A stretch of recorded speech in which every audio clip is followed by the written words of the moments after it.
If you want to become one of the best athletes, this is everything you need to know. I'm Jeff, and I turn ambitious athletes into champions. Here's proof. It all starts with your goal. You should aim for the highest possible goal in your sport. For example, the Olympics. You might not think of a goal as important, but it actually is. Before, my goal was just to play in the nationals, specifically in the Palarong Pambansa. I played for national 3 times, and the only tournament I want to qualify for the nationals is the Palarong Pambansa because it was harder for me to get that qualification in that specific tournament because there wasn't an age division, and the people who play in the Palarong Pambansa were higher level compared to the other tournaments. So my goal then was just to be able to qualify and to play for Palarong Pambansa. I achieved that goal fairly early in my career, and once I did that, everything else was a slow decline because I had no more ambition because I've already achieved my goal. But if I aimed for a higher goal to become a grandmaster in chess, I think I would have more fire left in me, and I would have been higher level now because I would have trained better. I would have been more ambitious and played better in tournaments. So you need to ask yourself, what do you want? It should be the highest possible goal. How badly do you want it? How much are you willing to sacrifice for it? Second, it's all about how you can gain confidence in tournaments and how to perform in them. First is you need to train to dominate. You're not training for fun, you're not training as a hobby, you're training to dominate, and you need to do it consistently if you want to win. You don't do what feels good, you do what is required, and you need to train as efficiently as possible. For example, there are 2 types of skills, but one skill is more important than the other. Just like in basketball, shooting is more important than running. So you need to optimize your skills to the most important things to win in that sport. Next is your mindset.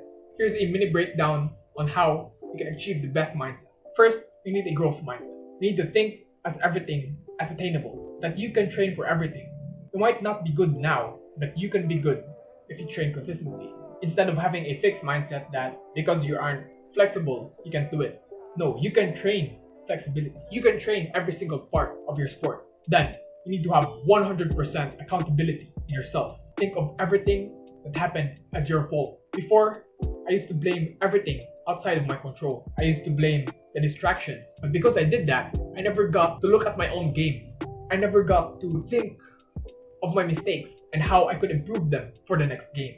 So you need to treat everything as your fault. Because if you think of everything as your fault, you start to look for solutions. You start to not make the same mistakes. You start to get better at the games you lost. Because if you blame yourself, you'll get to spot the mistakes. Next is you need to read grit and can't hurt me. You need to have a high minimum standard. There will be days that you're really motivated to train and you really don't want to train at all. You need to have a high minimum standard that becomes your baseline. So even if you don't want to train at all, you'll still have progress towards your goal. You need to have a habit tracker every day that tracks the necessary things you need to do, and it will be your minimum standard that you need to do every day. For example, at least 1 hour of training per day. Then training a specific skill per day. Then treating your sleep seriously or related to health, like no sugar, no junk food, no drinking, and it will become your minimum standard. So if your minimum standard would be training or studying about the game, that would become your minimum standard. And that's how the lowest point of your life would look like. So imagine what the motivating days would be. There's a concept in finance called the compound effect, but it also applies to all areas of your life. You do small improvements every day and it compounds on itself until you don't get to recognize yourself. So while doing these things every day, it's inevitable that you will improve. you need to have fear and desire drivers. One fear might be to work in a cubicle, be stuck in a dead-end job, and you hate every minute that you commute for work. Just like most people, they hate their work. They can't wait that it's Friday. So if you want that life, you better get lazy. And if you don't want that life, do whatever it takes to get to your ideal life, to become the best in the world. Next is if you're about to do something that you haven't done before and you're nervous because you're about to push to your limits. Think of the hard things you did in the past. Remember it. Because if you can do it in the past, you can do it again. It doesn't matter if it's related to your sport or not. You can use it as a reference of how tough you are, how you solve problems. Next is you need to have a positive self-talk. You need to talk to yourself as if your word is bond, that your words are an engagement to yourself. You need to back your words with actions. Don't say, I'll try. Say, I'll do it. It's done. When I say it, it's done. I don't say I try. Saying I try is you might not.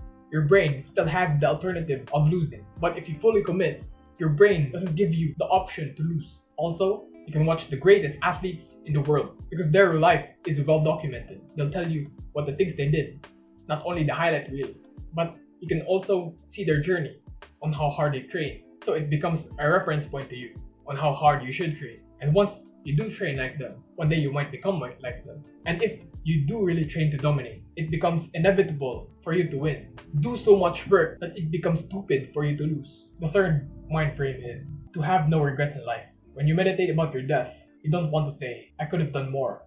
You need to achieve your fullest potential while you're still alive. Squeeze every single bit of potential. At the end of the day, you'll always say, I could have done better. I could have done more. It's not enough.